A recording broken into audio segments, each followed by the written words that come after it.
Hello and welcome Moonbeams to this VR of On Having a Deck Collection. This is a VR to Imogen Rose at Sapling Tarot. She created a video based on the makeup beauty community and changed the prompts for tarot. And I discovered this tag firstly by Moxie Journal, so I'll link both of their channels in the description. I was so excited to do this because I really like the questions, how it's laid out. I've liked watching everybody's videos and everybody's opinions. So we'll get started. First question is, how long have you been collecting decks? Now, I've got Bob here. Bob, this is Bob. This is my first tarot deck. I bought Bob 20 years ago. And as you can see, Bob wasn't a very beginner-friendly deck. It's a pip deck. I struggled for kind of years with it, or struggled for quite a bit with it, but I was reading. I'd learnt the cards, everything about that. And I just had this deck because deck collecting 20 years ago wasn't kind of well, it wasn't as it probably was a thing, but it wasn't a thing that's publicly like on, social media wasn't around, things like that. So it's, and I would love to know if anybody knows what this deck is. I'm trying to work out what it is. I'm on a bit of a detective mission to do it. So I had this deck 20 years ago, and I was struggling a little bit with it because it was a pip deck and it wasn't really firing that imagination intuition. So then I purchased, about a year or two later, I purchased this deck, which is the Mystic Dreams Tarot by Barbara Moore, and this was a bit easier. So I kind of got into reading, was getting in very much into my flow and things like that, and then I became pregnant, motherhood took over, I had a full-time job as a teacher, and I put my practice a little bit to the side. I'm keeping hold of this deck for kind of nostalgic reasons, but I might be looking to declutter it, but it worked for me. But now my artwork, kind of my taste in decks have changed. So this is not a reflection of my taste in decks.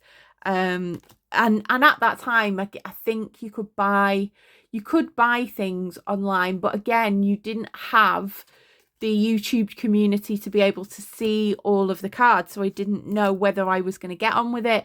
You'd get a couple of the cards maybe in the picture, and then I do have a Rider-Waite Smith that I bought at the time 20 years ago, but it's an A4 version. I made a bit of a mistake, bought an A4 version, and then didn't, I had a break with my kids, and then I've come back to tarot collecting. So I've been tarot collecting for nearly 2 years. So I rediscovered my tarot and my practice, and using it as a self-reflection tool about 2 years ago through TikTok. So I was embroiled in the TikTok spiritual community, and then I started putting things on YouTube and looking at YouTube and looking at videos, and then I found TarotTube, and the rest is, as they say, the rest is history. I do like this devil card. So I've been reading tarot for 20 years. I did have a little bit of a break.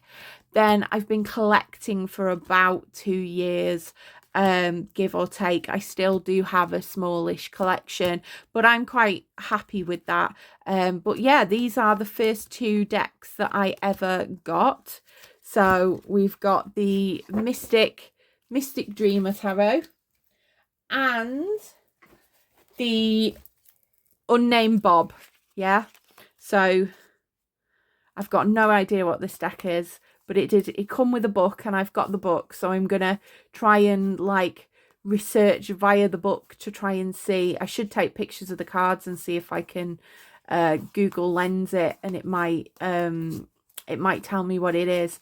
But yeah, so I've been collecting for 2 years. I've been reading for around 20. Now, the next question is what kind of collection you have. So there's like minimalist, there's utilitarian, like artsy, like lots of different choices. Now, I would say my collection is not minimalist. A good friend yesterday said, you've got too many decks. Like, how much is too many decks? But it's not huge. It's, at the moment, it's manageable. I think it's a very manageable number. I don't think I'm gonna, jump on getting lots and lots and lots of decks purely because I don't have the space and things like that. Now, my kind of category of decks, I would say, I've written this down, attractive. I like the artwork. If I gel with the artwork, I will usually buy a deck. If the artwork kind of sings to me, I will usually buy a deck. So I'm very partial to Anatorian. This is the bone, stone and earth flesh. I do have the Tarot of the Abyss. It's a ride or die deck. I love Anatorian style. I do like MJ Cullinane as well. I just vibe with their artwork. But with MJ Cullinane, I prefer more of the Crow and Ravens decks rather than the other decks. I do love her art style, but I like it with crows, if you get what I mean. Anatorian, I think I just love her art style anyway. It's just beautiful and dreamy and fantastic. So I would say I would call my deck attractive. It's attractive to me, but it does have, most of my deck has a like spooky, creepy, black and white kind of feel to it. I do have a mix, as you say. I've got, your MJ Cullinanes, your Anatorian, things like the Llewellyn Tarot, like that I do like that dreamy watercolory kind of feel or sketchy feel. I'm not as keen on Photoshop decks, where, the case in point is the Mystic Dreamer. I'm not so keen on this kind of art style, where things have been like merged into a like Photoshop type. I only have one photography deck, and that's the Somnia Tarot. I do actually want to get into more photography decks as I'm expanding, but I would say my style is a bit spooky, a bit creepy, and I prefer black and white decks to colour. So I'm gonna go through this as I talk it through. This is the Phantom Wise Tarot, and I love this deck. It's got a lovely, nice, cheeky little childlike energy. However, whatever they've put on the cards makes it such a loud shuffle that my sensory issues sometimes shies away from it. So I love black and white decks. I've got this thing about, I do not see, in my imagination, I do not see colour. I know what colours are there if I need to. So I'll know that something's a green apple or a red scarf or something. I will just know that it's red or green or whatever, but most of the time I see in black and white, and most of the time it's quite hazy. There is a term for it, and I can't remember it, but I love black and white decks. The colour seems to be too much or distracts me, and I can really kind of hone in on the image with the black and white there. So this is the Phantom Wise Tarot. I love this. As I said, Tarot of the Abyss is my ride or die deck. That is black and white. I do love this kind of my inner closeted goth kind of well, she's not closeted anymore, but when I was a teenager, I was a closet goth. My inner kind of darkness seeps through. So I do love things that are black and white. I don't, and I like black and white, but with then colour added for purpose. So for example, the Lost Hollow Tarot, I love that it uses black, white and red. That's another one in my collection. So I like kind of colour where needed, but then again, I do have lots of colourful decks. My first love is definitely the spooky, the macabre. This is my gothic tarot, that kind of 90s 90s, early 2000s kind of Bram Stoker's Dracula interview with a vampire vibe. Sorry, I haven't gone through this and reset it. It's just my vibe, because I was born in the early 80s, grew, my teenage years were the 90s, so I kind of love this vibe. I'm absolutely devastated I couldn't get hold of the Vampires Tarot by Ian Daniels. I and ahed about it for a while, and I was like, oh, is it really my vibe? Is it really my vibe? And the minute it went out of print, I was like, oh, I was gutted. I was like, I should have just had it. The guidebook's supposed to be amazing. And I keep looking on eBay to see if there's any copies, and I did lose out on a copy of it that didn't have the box, and I should have just bought it now, and I missed out. But that's my unicorn deck. If anybody has I know nobody would have a tarot of vampires just lying around just to make my life complete. But yeah, I do love this. So this is a firm favorite in my collection, and I do love when the minute we start getting into September, these decks kind of come out and go like all the way through the year, but I do still love using them all the way through the year anyway, especially like reading for myself. I'm not shy of a dark deck, and my collection does represent the seasons quite a bit, but I tend to, with my spooky decks, I just tend to use them all the way around, unless it's like a Halloween deck. So my Halloween tarot, I just get up at Halloween there. So yeah. Now the next question is, are you a completionist? And for this, I'm going to go back to the Bone Stone and Earth Flesh tarot. I'm just gonna move it there, because the answer is yes and no. I would like to have all of MJ Cullinane's Crow and Ravens deck. So if she does something about crows and ravens, I will get them. But the rest of her collection, it has to kind of hit with the artwork. I'm not as much of a fan of animal decks, so things like the Guardians of the Night and things like that.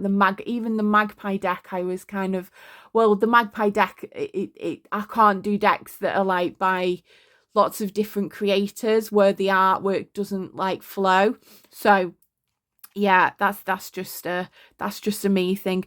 But I will make an exception for Anatorian, because her artwork is just stunning. I just love it. I do want to get the Oracle of Echoes, or is it that's coming out soon, or is it Tarot of Echoes? I'm not quite sure. I am tempted to get the French Arthurian tarot, just to have that in my collection. And yeah, and I've got Tarot of the Abyss, and I am tempted to get a backup copy of the Tarot of the Abyss, but at the moment I'm kind of just a bit hesitant of doing that, because we were talking about on Simon the Hermit's Cave, and I'll mention about him later. They were talking about what decks would you rescue, would you have in a bag ready to go if there was a fire. So if I bought a backup copy and something happened, like the backup copy and the original copy would go. So while it's still mass market and you can still get it, I'm I'm kind of holding back on having backups of decks and things because I just don't have the room. So Anatorian, I would buy her decks. Patrick Valenza, I am now learning that I do want, you know, as many Patrick Valenza decks as I can. I've just bought the Trionfo de Luna and I love it. And I do want the rainbow paradoxical one. I'm now saving up for it. So I'm gonna save up for it because postage to the UK is exorbitant. So I'm gonna maybe get that. So yeah, I think, and I've seen his oracle, and it's the oracle with the girl. It's like a girl in a very creepy girl. Oracle deck, and they've got a seance version, and I'm really kind of looking at that. So yeah, Patrick Valenza, and we're two very different artists. Anatorian and Patrick Valenza, I think, are artists that I would kind of always gravitate towards. So I'm a bit of a completionist, but I do have my limits there.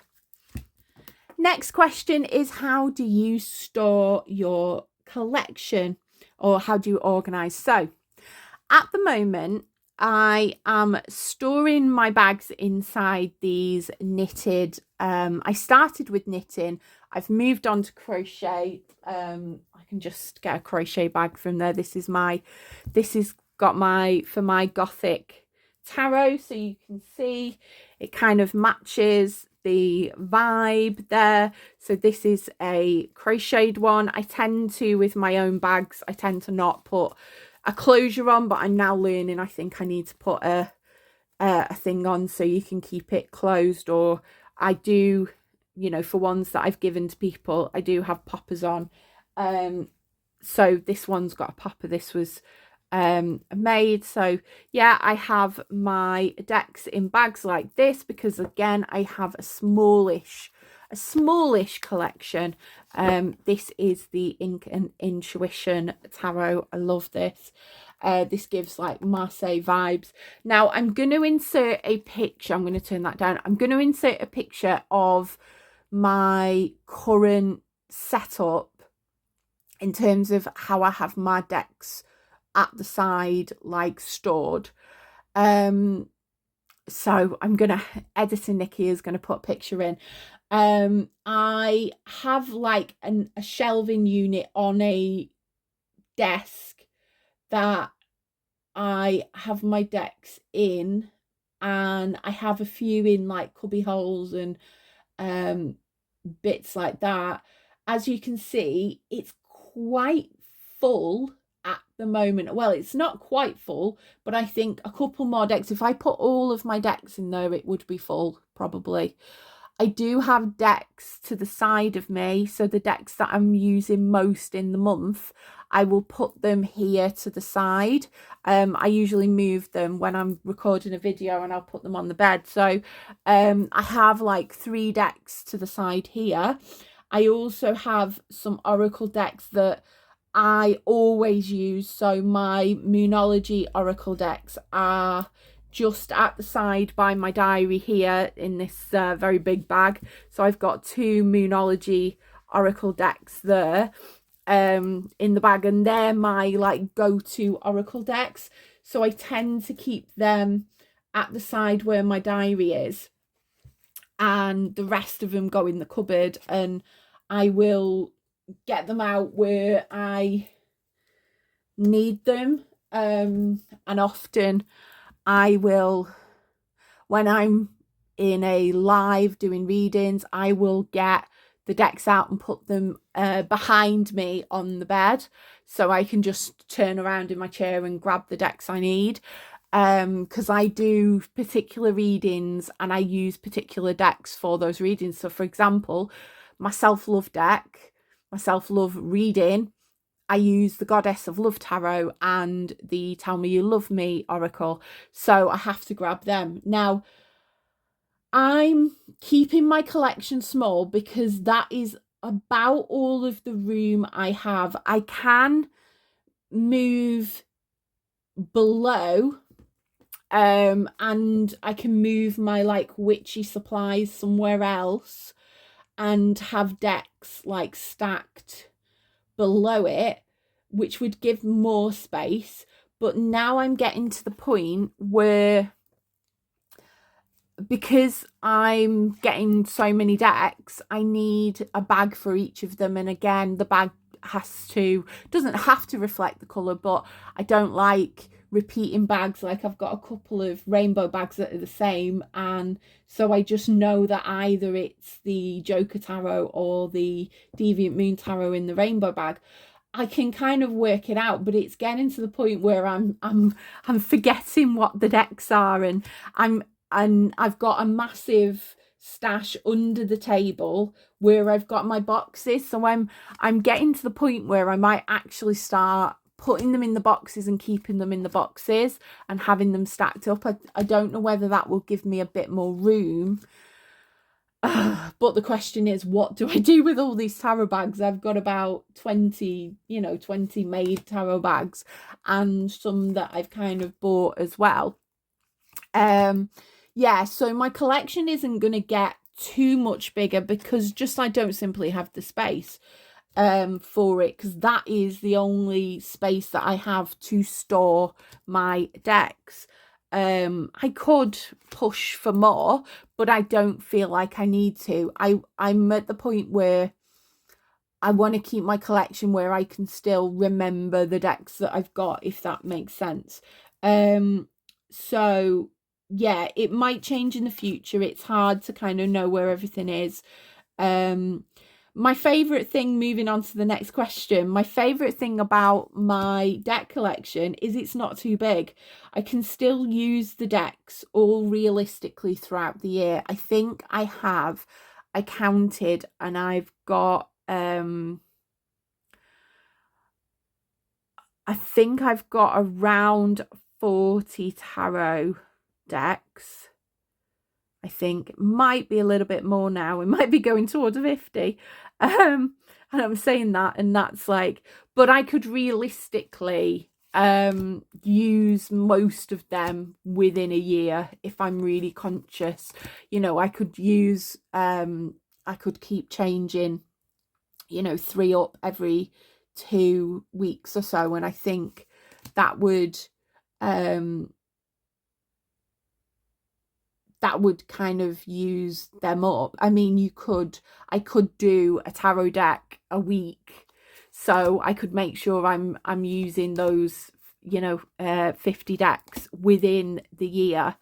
I have seen a challenge on here on TarotTube as well about doing, like, if I had 52 decks, for example, doing 52 decks in 52 days, which I do like that idea of doing that. And I am gonna, when I think in the summer, maybe when I've kind of got a bit more headspace with it, I am gonna do that and use that, just so that I can look at my collection and appreciate my collection and see what maybe is not working and what is working, for example. So yeah, the favorite thing about my collection is it's not too overwhelming. I think if there's too many, guilt sets in. I get like tarot readers guilt that I'm not using them all and things like that. It's very similar to my husband board games. It's very similar to that kind of pile of shame that you have board gamers that they've not played when they've not played a game, or they've not played a game in a while. Apologies, I haven't realised that was upside down. I'm very discombobulated. Oh, I'm very discombobulated today. Yeah, so I do like my collection. It's not too big, it's not too small, it's not overwhelming. It's reflective of me. It's very eclectic, and it's reflective of kind of myself and everything that I like and I appreciate. So the kind of least favorite thing, I wouldn't say I had a least favorite thing about my collection, because that's kind of that's kind of coming from a place of lack. That's kind of the root chakra is tingling there. I do love my collection. The thing I would like to improve about my collection is maybe getting a few more indie decks. I am a bit of a mass market queen because they're cheap. I can afford them, I can get them. But now I've realised that I'm looking at tarot that I don't really need. I already have similar ones in my collection. Like I was looking at a tarot deck that was very similar to Bone Stone and Earth Flesh in terms of the artwork. And I was like, why am I buying this? I've already got a dreamy watercolour, deck. I've got the Bone Stone and Earth Flesh, even though it's a little bit of a tough shuffle, that one. So I was thinking I can save up my money more and just save up my money and maybe get some indie decks instead. The postage, because a lot of these indie decks, or quite a few of these indie decks I like, are from America, and the postage is sometimes nearly as, it's either half as much as the deck itself or nearly the same price as the deck. And kind of a bit I'm a bit loath to pay it, but I think if I'm really desperate for a deck, I'm gonna save up the money and get it, or get it and then kind of not purchase loads of mass market decks and things like that. As I said, Patrick Valenza, I am looking at getting another Trionfi del Luna, just because I want the Pips version, because I do like working with Pip decks. This is more of a Pip deck, and I like that this is a beginner's, this gets you into Pip decks, and because it gives you clues within it. There's always kind of clues within the Pips with this one. But I do like using Pip decks just to kind of free up that intuition. So yeah, I think I would probably save up, maybe get another Patrick Valenza, and then possibly get the MJ Cullinane's Coastal Crow, because again, the postage is not as bad, but it's still, because she now ships in bags, she doesn't have boxes and things like that, she's like brought the cost down. Yeah, I think I might do that. It just pains me that you're paying so much in postage, but I'm not going to grumble about that. The next question is, what is the biggest category in your collection? Definitely tarot decks. I have more tarot decks than I do Oracle. I don't have any Kipper. I don't have any Lenormand. I am curious about Lenormand, so if anybody's got a Lenormand that you think would fit my style, and is quite good with like the book and stuff like that, please let me know. I do want to start getting into Lenormand, but I feel like I want to learn more about my tarot and deepen that and learn more and grow and expand before I kind of bring any other divination tools into the mix. So I do have some oracles. So I have about 20 oracles. I'm not an oracle girly. I'm neurodivergent. I'm very much, I like the system of tarot. Tarot is, you can buy the 78 cards, and no matter what the deck, you're usually, because most of them are based on Rider-Waite-Smith, you're usually going to be able to, know and understand the definition. With Oracle, there are all sorts of different themes, keywords, different numbers of cards, everything, and that just sends me in a tears. So I use Oracle as a clarifier usually, and I use Oracle for things like one card draws, but I don't really do lots of in-depth reading with Oracle. Maybe I should expand. In terms of within my tarot, what decks outweigh in terms of style, it's got to be anything with crows, any darker decks, so crows, darkness or gothicness or kind of creepiness, and black and white. So I've got quite a few black and white decks. I've got quite a few creepy decks. I've got quite a few crow decks. I'm not a very cutesy person. So I have one kawaii tarot that I use for like inner child work. And I've now worked out my labyrinth tarot would work with that as well. But and I mean, I can pass that kawaii tarot on to my daughter when she wants to start learning, because I've got a feeling she will. So yeah, I don't have fluffy cutesy, I don't have a lot of animal decks apart from crows. I've got the Raven's Dream's got animals in, but I don't really go into animal decks. I don't really go into people as well. Like, I was looking at the Witch Sister, and that's like, oh, people.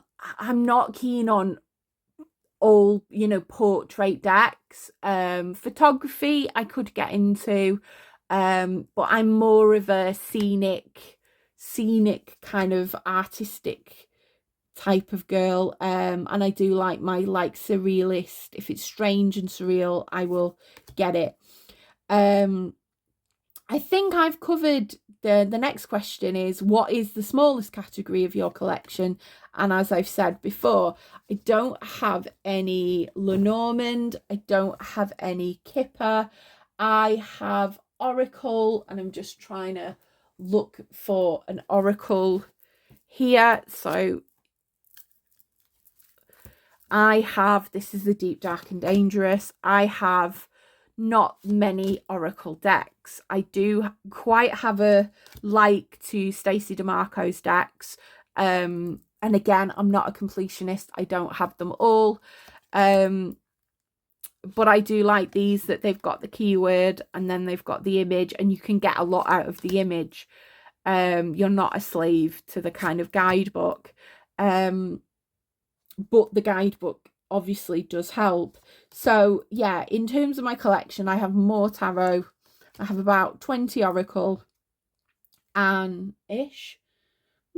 Maybe I'd say 15 actually. I don't think I've got 20 Oracle decks. And I don't have any Lenormand, I don't have any Kipper, I don't have any Marseille, like true Marseille. I have Triomphe de Luna, which is based on the Marseille, or loosely based on the Marseille. I have the Ink and Intuition, which is loosely based on the Marseille. I don't get into historical decks. I was nearly saying horrible history decks then. That'd be an interesting tarot deck, a horrible histories deck, in that kind of style. Yeah, I'm not one for historical decks. I think it's just with the artwork, and I can appreciate the history and I can appreciate the beauty. I think the one deck that's slightly swaying me is the Ancient Italian. I keep looking back at that, and I do think out of the historical decks that maybe that one would be something that I would possibly gravitate towards. But I'm not a keen like fan of the historical imagery. I'm not as heavy on using Rider-Waite Smiths or having lots and lots of Rider-Waite Smiths. I have one Rider-Waite Smith copy, apart from the A4 version, that I very rarely use. I'm a bit of an anomaly. I've got to really engage with the artwork, and if I don't like it, I'm not going to use it. So I don't have a lot of historical decks. I don't have a lot of RWS, straight. I have one RWS, which is a very cheap version of the RWS. I do possibly want to get an RWS that's kind of better. It's not just like a rip-off version. And I was actually tempted by the Morgan Greer, so I do, maybe it's expanding, my collection might expand to those decks, but at the moment I'm happy with the collection that I have. Now, the next question is, do you have a holy grail in your collection? Now, I've already talked about a unicorn deck, so a deck that is so hard to find or so hard to get, which is a Vampire's Tarot by Ian Daniels. I keep looking at it. I'm sad that I missed it. Another one that I would kind of like to have, but obviously I don't know whether I would want a full I'm gonna swap decks for this. A full like original is a greenie. I think you can get them currently. You can get, I think, a grungy greenie on Make Playing Cards. I think I would like a greenie, but not, I wouldn't kind of go to, oh, I want a full original, like, because I just wouldn't pay the money for it. But I think my holy grail in my collection is my Tarot of the Abyss. Ironically, while I'm showing the Thoth, I'm talking about Tarot of the Abyss. Now, it's not like the holy grail as in it's so very precious and it's worth lots and it's, you know, it was very, very hard to come by. It wasn't. I got it secondhand off eBay, and as I do like getting secondhand decks, and I am very, very careful about fakes and things like that. So I do know the kind of tricks and stuff like that to look for. But it was like, what would you buy if your whole collection was wiped out in a fire? And the first deck I would buy is the Tarot of the Abyss. It's, for me, I have a deep connection with that deck, and I can just read with it, and it's comforting, and it can do everything you need it to, like normal readings, shadow readings, everything within that deck. It's such a super all-round deck, and the artwork is stunning. I go to it and I'm like blown away by the artwork. So the Tarot of the Abyss is a deck that I would consider my holy grail, because I would definitely go out, if I lost it, I would go out and buy another one. I am very tempted to get another one, you know, to get a new copy and kind of have it near the door or somewhere like that, or have it in a bag somewhere where I can just pick it up and go. Now, so that's my holy grail. So question 10 is, do you wish your collection was bigger, smaller, or is it complete? Now, I feel like my collection is about 90% at the moment.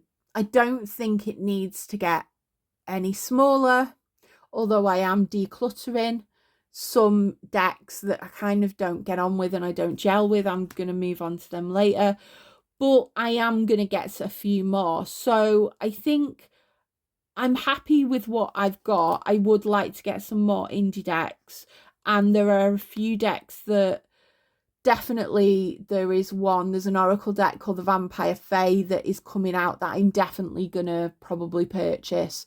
And there are a few, like the Dali Tarot. I do want the Dali Tarot, although I've heard it's not very good cardstock.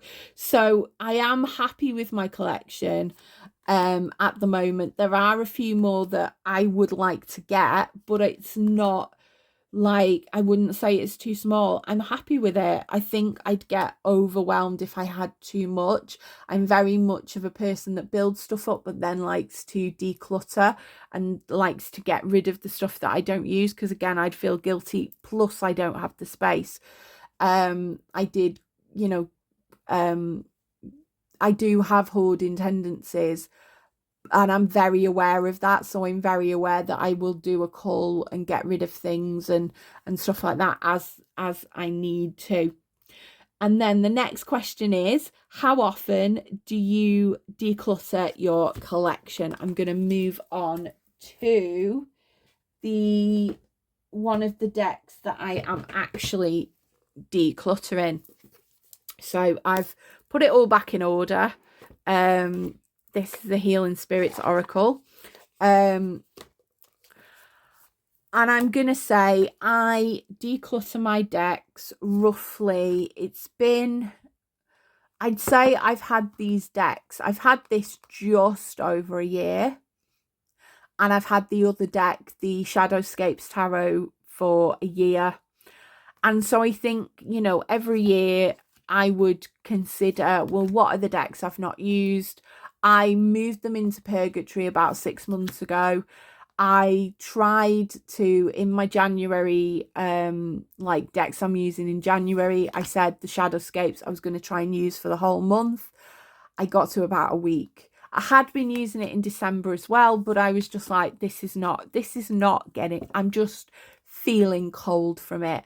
I keep, in other videos, I keep referring to it as the Dreamscapes Tarot.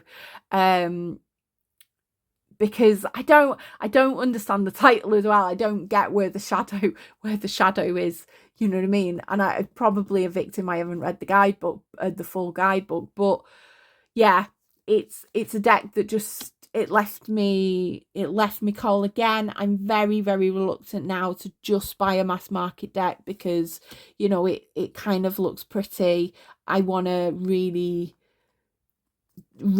consider and use my discernment before I buy a deck, because like I bought this deck, this was the first Oracle deck I bought, so yeah, this must be about nearly 2 years old. And I had watched the videos, I'd looked at it. I didn't really consider the guidebook when I was looking at videos, because this, like, the artwork is beautiful. The artwork is stunning, and it does have, you know, the phrases underneath, but the guidebook is tiny, and I don't get a connection from this. I don't feel like it's easy for me to read with. It just doesn't do it for me. So I am going to be probably putting these decks up for resale just to move them out of my collection. I'm not, thinking about like getting money and stuff like that. Any money that I would get, right, any kind of realistic money that I would get from it would go back into maybe buying an indie deck and putting into the indie fund.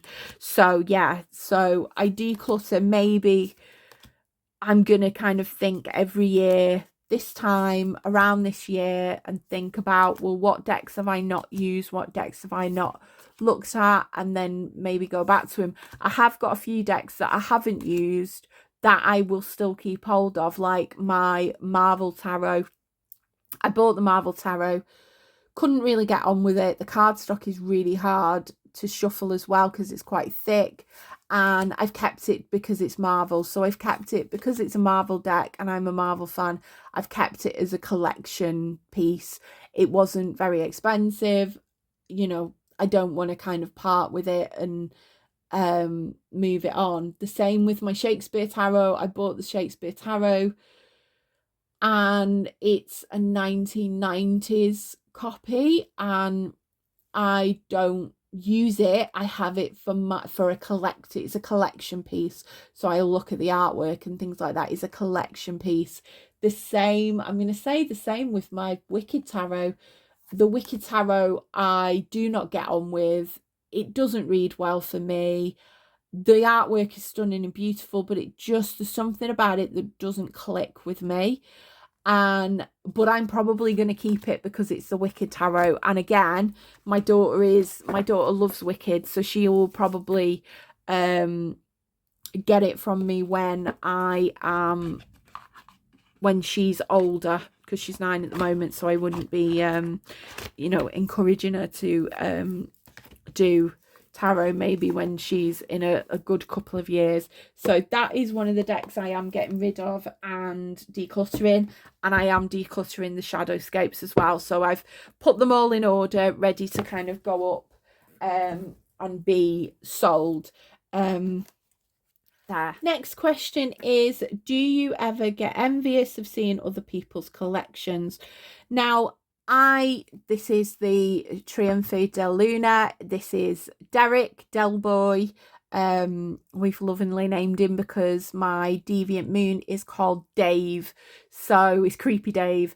So this is Delboy, and I think if I get the paradoxical, I've got a name. I've got a name in store for him. But we'll see how we feel. I don't have the space for a big collection. I don't think I would want to buy tarot decks just for the sake of buying tarot decks. Like, I am very, very picky when it comes to the artwork. If I don't like the look of it, like, I've not got a lot of those decks where it's Victorian and it's picture collages or paintings or old restoration work. I don't like them. I just don't get on with them. They'd have to maybe have a spooky version of that. I did look at the Auntie Wilhelmina's that indie deck, but again, I was looking at it and I'm like, nah, it doesn't really grab me. So I think I'm very much of an artist, a hand-drawn, like, artist created deck lover. And there's not as many kind of out there. But no, I don't get envious of other people's collections. I don't have the huge space for it.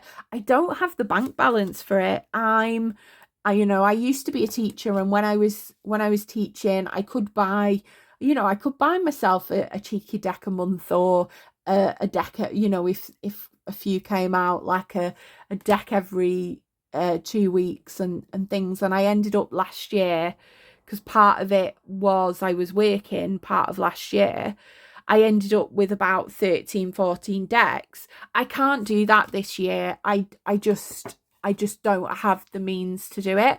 Any tarot readings I do sell, so I do have a Ko-fi shop, and I do sell tarot readings, and I do sell readings on TikTok as well. Any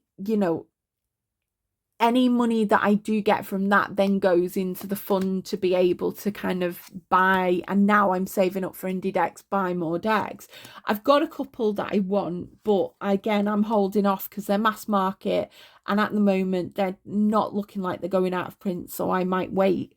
If, for example, the Dali Tarot was going out of print, I would buy it immediately, because I do know I want that, and I would kind of maybe not regret it later, but I'm kind of holding off. I do know I want the Dali Tarot. I think that's the only tarot deck that I'm really drawn to. There are a couple of oracles. The Bloodlands Oracle I do want, and I'm looking at the Dark Magic Oracle as well to go with my Somnia Tarot, because it's a picture deck. It's a photography deck, but it's got elements added into it. I don't know. Again, is it going to be another deck that I won't use? I don't know. So yeah, I haven't got the bank balance for buying loads and loads and loads of decks. I am going to start now saving up to try and get some indies. And if decks that I really have been on my wish list and they're going to go out of print, I'll probably consider buying them. I've had the Bonestone and Earth Flesh on my wish list for over a year now. Well, it must be nearly 2 years now. And I've had the Shadow of Darkness, and again, they're very, very cheap, inexpensive decks. I probably could buy them, but again, I'm like, well, how am I going to use them? Where am I going to use them in my practice? Am I going to feel guilty if I don't, use them? I think they probably would go very well with some of the collection that I've got, but I would just feel guilty not using them. I like to get I'm a bit of a King of Pentacles in the way, and Four of Pentacles. I like getting my money's worth out of a deck. I like using a deck. I like, I don't like it sitting there not being used. So I don't get envious of people they have different circumstances to me. They have possibly bigger houses. you know, the facilities to kind of have it. Some people have been collecting a lot longer than I have. I've been collecting 2 years. Some people have been collecting for years and years and years. So yeah, I don't really get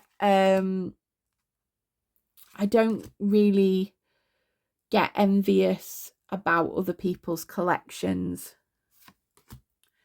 Next question is, who on YouTube has the best collection videos?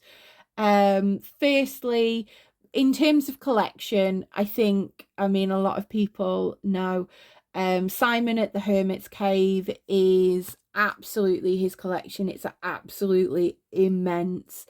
And yeah, it's a very envious collection in terms of what he has.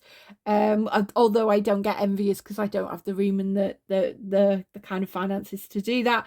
But yeah, and I do think he does amazing videos where he walks through. He's so calming, he's so lovely, he's so peaceful. Like and I like listening to him doing his catch-up cards and a cuppa. I watch it on the Sunday morning, so I'm not able to kind of go in the live. I did pop in last week towards the end, but and I love the spotlight he does with Cheryl, and he's just so soothing. He's so lovely, and yeah, I love watching his videos. They're always very calming and soothing, and he has an amazing collection. I also love listening to Sylvie, the Tarot Magpie.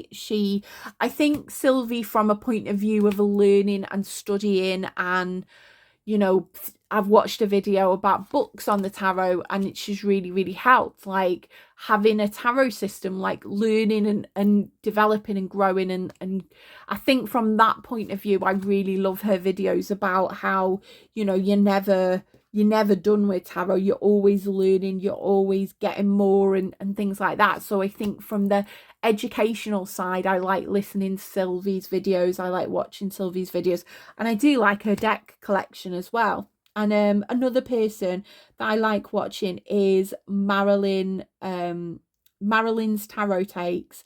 Again, she's got quite a bit of a collection. She likes the crows as well, like the MJ colour names and things like that. And I do like listening to her videos. She's always really positive. And yeah, I like watching them because they're soothing. I put on tarot videos just sometimes to listen to them, not even to look at the cards. It's just because they're so soothing. Like, how can anybody be frantic and manic and things like that when going through a tarot deck? It's very calming. So in the mornings before I take my daughter to school, I will listen and look at the cards. I just love, you know, it's kind of very meditative. Oh, my words are not wording today. Yeah, meditative. Meditative. Oh my Lord. I need to put my teeth back in. I do have teeth. Just to preference that as a saying. I had to tell my kids. I said that to one of the kids I taught a while back, and they thought I had false teeth. I had to preference it as it's an old saying about, yeah, getting tongue-tied. Then the final question is, what advice would you give a new collector? Now, I think discernment is key. I think that is the first thing that I would say. Use your discernment. I would say never impulse buy. Never impulse buy. I know that, you know, a lot of these, and especially like Kickstarters and things with these indie decks, it's almost designed. I'm just trying to get another deck to go through. We'll get the Crow Tarot, go back to an old fave. This was, again, I bought this before my Tarot of the Abyss, but again, this is a much loved deck. It is a bit bigger. I'm probably, because I've seen a video of somebody going through it, I'm probably going to get the pocket version of this, and maybe I might keep it in my bag because it's a very good all-round reader for a lot of people. Like, it's good for if you're on the go and you want to read for people and things like that. So anyway, that's a going on a tangent. So what advice I would give is discernment is key. Use your discernment. Really think, do I really need this? Is there another deck in my collection that serves this purpose? And I'm saying this with a crow deck in my hand. I have two other crow decks and things, but they do serve different purposes if in my collection. Consider your storage. So I would say don't impulse buy. Always buy within your budget. Don't kind of get lulled into the, oh well, I'll pay it next month or whatever. I was looking at that with the Patrick Valenza Rainbow Paradoxical, and it was like paying 3. And I thought, oh, do I do a pay in 3? It might make it easier. And then I'm like, but I'm not guaranteed that I will have that money in 2 months, in the next 2 months. So maybe hold off. So think wisely about, I think Tarot Tube is an amazing community. I'm going to preference that. It's an amazing community. It's really given me the ability to connect with people, to use my discernment, to really think about my deck collection and what type of a collector I am. However, it can give a little bit of a free pass for people going, oh, well, Tarot Tube made me do it. And I've done that with the Shadowscapes. And I was like, oh, I've seen other people with it, and I'm like, I'll buy it. And I regretted it. So just use your discernment. Consider your storage. So where are you going to store all these boxes? Where are you going to store the decks? Are you going to store them in bags like I used to store? I've got a bag here, an empty one. I used to store them in bags with a crystal in. That become unmanageable because I don't have, well, I do probably have enough crystals actually, but as well, buying all these bags and everything like that, it became a bit unmanageable. So consider how you're going to store them, where you're going to keep them, have you got the room? Have you got the means? And with tarot, all you need is one deck. All you need is one deck that you really connect with to really deepen your tarot and understanding. You don't need loads and loads of decks. If you do want to collect, brilliant. If you do want lots of little, these are little pieces of artwork. Great, but consider, do you have the room for it? Like, I have a corner in my bedroom, and that's the room I have because I've got kids, everything like that. I mean, it might change in the future, but I've got to consider that my collection can't kind of outgrow the space that it's in. Another thing to consider is educating yourself on AI and fakes and all things like that. I came into the community when I first came into the community, and I said I watched loads of deck videos, and I saw the Lost Hollow Tarot, and I was like, ooh, that looks nice. And I was really like, and I looked it up, and I'm like, oh, it's expensive or whatever. And I, disastrously saw a shop, and it was a shop. It was actually a magic shop selling a copy of the Lost Hollow. And I thought, oh, it's a shop. It must be, it must be legit. It must be, fine. I've later discovered that deck is a fake. I'm pretty sure it's a fake. And I'm saving, I will eventually get a copy of it real, because the real version doesn't even look, I think it might be a reprint of, it might be a print of an old one, but it's got cream borders. It's not as red. So the current versions that are available of the Lost Hollow Tarot is quite red and quite strong. And yeah, so I have unfortunately, I've got that one fake in my collection. And I will now be very careful when I go to eBay, to Vinted, always, and I'm going to say this if you're new to Tarot Tube and everything, always, there should always be a guidebook. Now, do your research, because, for example, the Gothic Tarot by Joseph Vaughan doesn't have a guidebook. It doesn't have a little white book. And I did research that quite heavily, that it comes with, you have to buy the guidebook separately. So I bought the guidebook separately. It used to be the same with the Somnia Tarot. It didn't have a guidebook. But even Etsy are selling fake decks. If it's got any like link to a PDF code, run.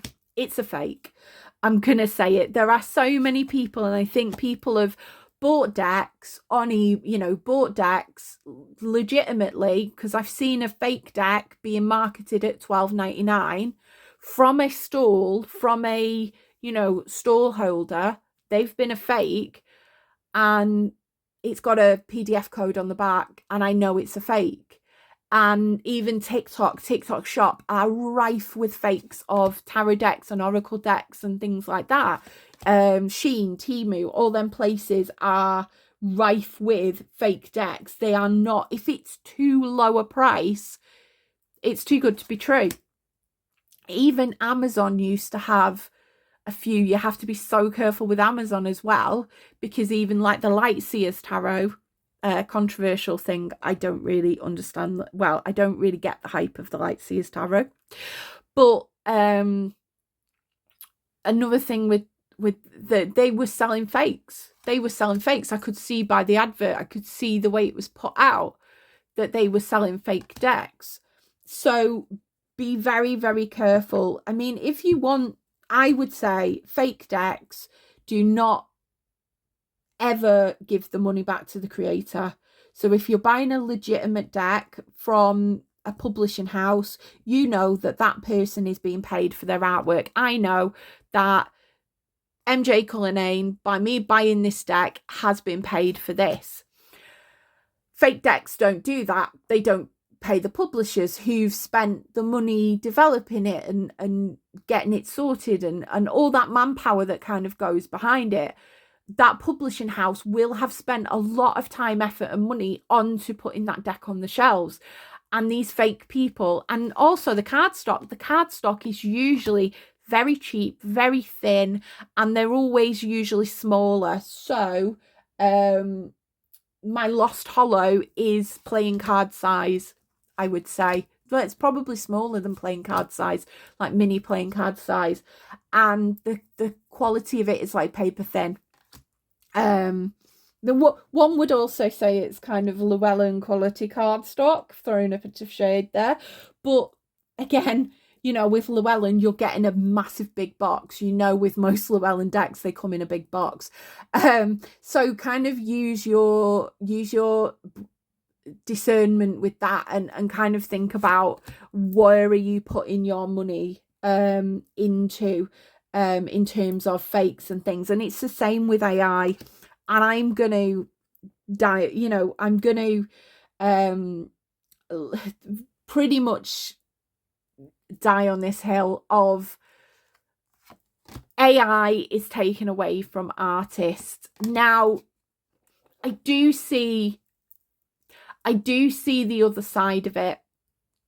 I will not knowingly buy an AI deck, right? I will not knowingly buy an AI deck. I know the Grim Tales Tarot, I was like, oh, I want to buy that. I love that. It looks just my style.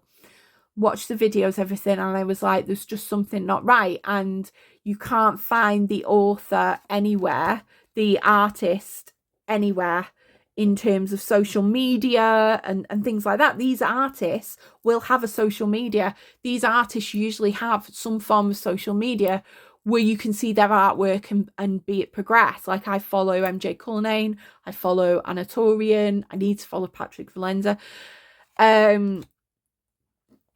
So, and then the publishing company admitted that it's partly used AI. I was like, I'm not buying that deck. And that's no offense to anybody who has that deck. That's fair enough. But I feel like it's almost, if we use AI decks, if we've got all these AI decks and people start buying into them and everything, where are the artists going to go? What are the artists going to do? Like, you know, I do use, you know, AI in terms of, I've asked questions on ChatGPT about my dreams and things like that. I have used AI, so I have a bit of a grey stance. I'm not completely anti-AI, but I'm not AI at the detriment of artists, because there are quite a few decks now popping up on Amazon that have got that very Tim Burton, you know, gothic-y type feel, that are like a little bit like the Dark Mansion Tarot, have got like weird characters, and I look at them and I'm like, that's definitely AI. The fact that they're £10, £12, they're AI, and they've got no guidebook, it's guaranteed that they're probably AI. And I don't want to live in a world where we don't have artists, and we don't have people. What I say is I'm a bit grey with this, because I do have a friend who is working on a deck and using AI with it, and it's kind of his vision of the deck, and he's not an artist, so I'm a bit, and again, I'm not very arty, so you know, if I'd have to hire an artist to create a tarot deck that I would use, I'm wanting to create an oracle deck actually myself. It's in the grand scheme of things, it's in the plan in the back of my brain, but I think I would probably use collage instead of and use my own, because I do actually do artwork. I do painted backgrounds and things, so I'd use my background, and I would rather, you know, Photoshop things on and do that way than use AI to create it and things like that. So I think if I created my oracle deck that I'm thinking of, I would probably use, you know, train myself in using these digital tools so I could do a collage type. I'm not a huge fan of collage decks, but I even though my art is collage, I would probably do that rather than using AI. So yeah, think about what your stance is. If you're fine with AI, that's fair enough, but just you know, it's that consideration, and unfortunately aesthetics sometimes go against our morals. Like with the Grim Tales, I could have gone, oh well, it's my aesthetic, it's dark, it's creepy, it's, you know, spooky, but I'm not going to put my morals aside for that. I've got a very strong sense of justice. It's the neurodivergence in me. I've got a very strong sense of justice, so I do feel like artists, you know, definitely I will. I love seeing the artist process, and I love, you know, artwork. So yeah, AI, not for me. Yeah, not for me. So that is the end. Apologies, this is a long video, very chatty, and some very weird moments of discombobulation with my words, but I am so pleased that I did this tag. Thank you, Imogen at Sapling Tarot, for creating it.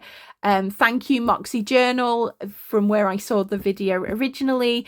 And let me know if you want to join in, if you're going to join in, because I love to see these tags as well. I love tag videos because it brings the community together. It kind of gets us thinking and questioning and thinking about our collection, rather than just, you know, your walkthroughs and things. I will have a walkthrough on Friday, so Friday's video, thinking fingers here, Friday's video will be the Surrealist Tarot. So I've not I've looked at a couple of cards of that, but I'm so excited for that because I like my Surrealist artwork. And then I think next week will be my January roundup and February what decks I'm going to use and my system that I'm using at the moment. So thank you once again. If you've made it this far, please drop me a comment to say, you know, you made it. And please subscribe, like the video. It really helps me. And yeah, and if you are considering, you know, you like what I'm what, my brain has gone again.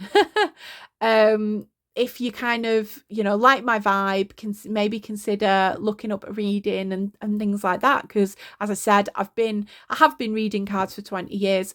And yeah, I use all of my practical know-how to help you progress and reflect on how you can be the best version of yourself. So I will see you again in another video. Take care, everyone. Bye bye, moonbeams.